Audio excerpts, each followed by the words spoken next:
ओम नमो भगवते वासुदेवाय। कथा प्रेमी सज्जनों, कथाक्रम में आगे बढ़ते हैं।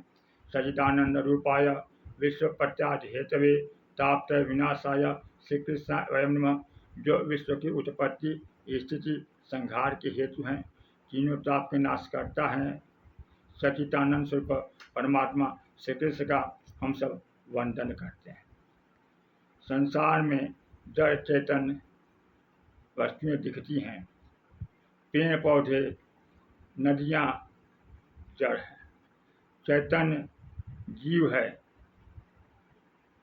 श्रीमद् भगवद गीता में भगवान श्री कृष्ण कहते हैं, ममैवांशो जीव लोके जीवभूत सनातन। इस संसार में जीव बना हुआ प्राणी मेरा ही सनातन अंश है। परमात्मा में जो सतचित आनंद है वह जीव में भी है, लेकिन आनंद जीव के हृदय में छिपा रहता है। उस आनंद को प्रकट कर लेना, आनंद को प्राप्त करना ही मानव का परम उद्देश्य है। उसके लिए ज्ञान, कर्म, भक्ति की साधना बताए गए हैं, लेकिन मनुष्य अपने चर्म चक्षुओं से संसार के जिन वस्तुओं को देखता है उनमें आसक्त होकर के आनंद खोजता रहता है, लेकिन उसे सच्ची आनंद की अनुभूति उसी प्रकार नहीं होती जिस प्रकार मृग के भीतर ही कस्तूरी रहता है, लेकिन कस्तूरी खोजने के लिए मृग वन वन भटकता है, लेकिन कस्तूरी नहीं पाता। उस तरह मनुष्य भौतिक साधनों के जुटाने में, सांसारिक सुख में आनंद प्राप्त करने का प्रयास करेगा, उसे सच्ची आनंद नहीं मिलेगी। सच्चा आनंद तो उसे अंतर जगत में मिलेगा, और अंतर जगत में अध्यात्म आत्मा को अत्यधिक जानने से ही प्राप्त होगा। हृदय में छिपे हुए ईश्वर को प्रत्यक्ष करने के लिए वेद, पुराण, शास्त्र हैं।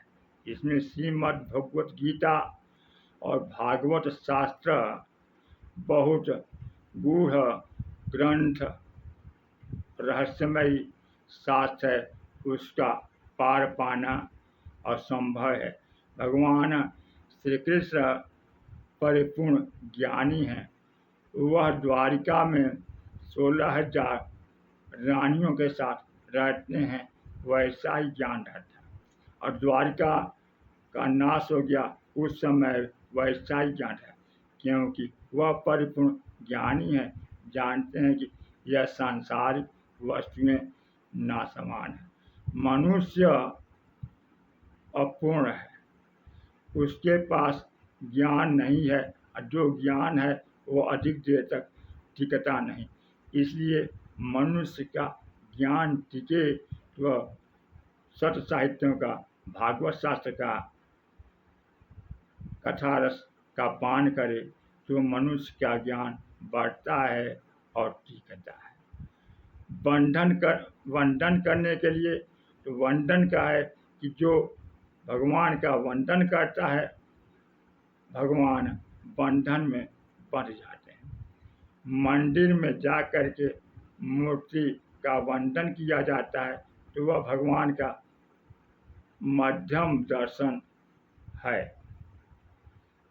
लेकिन भाव से जाने पर वह भगवान का मध्यम दर्शन प्राप्त होगा।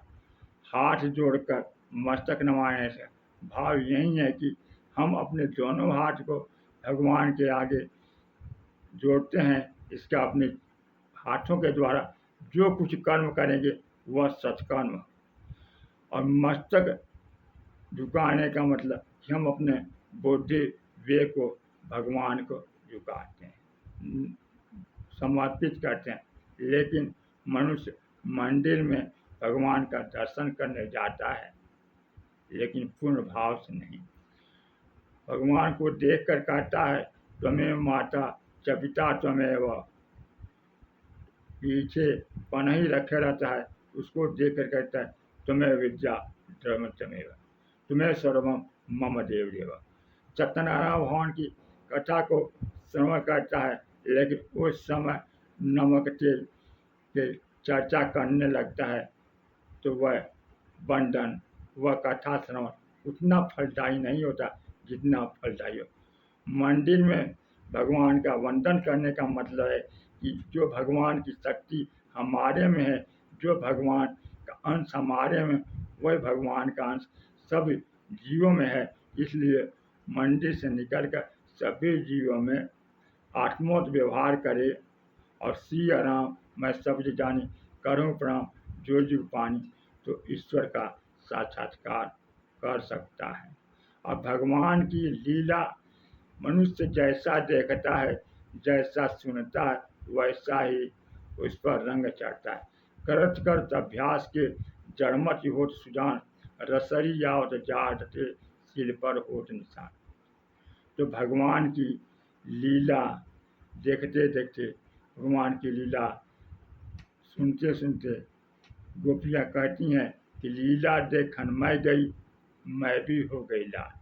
वह भगवान की लीला देखते देखते वह अपने रूप को भुलाकर अपने स्वरूप को याद कर ली और कृष्णमय हो गए। उद्धव जी गए, ज्ञान का उपदेश दिए, लेकिन वह उन्हें भगवान की महिमा का गुणगान करने लगी, तो वह भी उन गोपियों को प्रणाम किए। इसलिए भागवत कथा अपरंपार है। मेरी भव बाधा हरव राधा नागर सोई, जातन की झाई पड़े श्याम हरिद्र जो। तो दिन प्रतिदिन भागवत महापुराण की कथा श्रवण करने से, चिंतन करने से मनुष्य का कल्याण ही होता है। जय श्री कृष्ण।